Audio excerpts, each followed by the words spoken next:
The moon rose higher in the sky, a sentry watching over the whole horizon, scaring off any clouds from wanting to come out to play.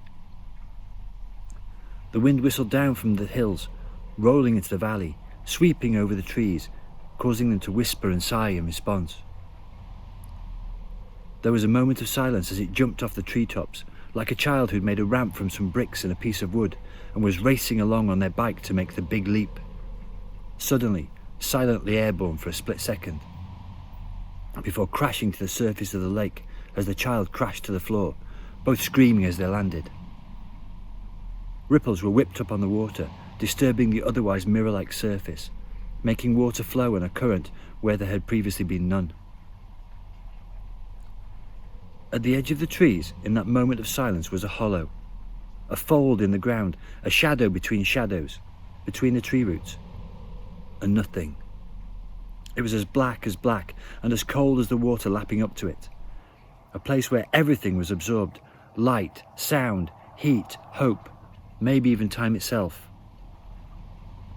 It was overgrown and unnoticed, somewhere you could be standing right next to and not know it was there.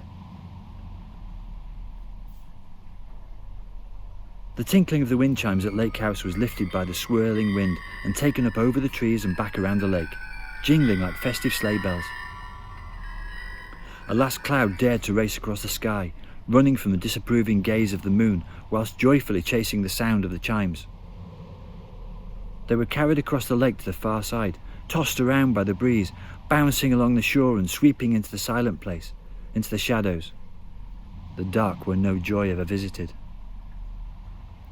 The wind, whispering through the early autumn leaves, brought a chill to the air.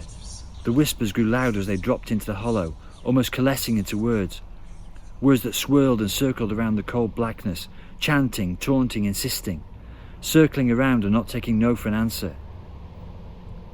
Deep within the hollow, beneath the rotting layers of leaf mould and ancient tree roots, something stirred.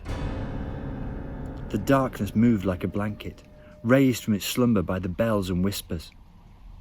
The air moved, distorted, curving around the shape, the temperature dropping further, causing moisture in the air to freeze and form a frosty lip to the cave.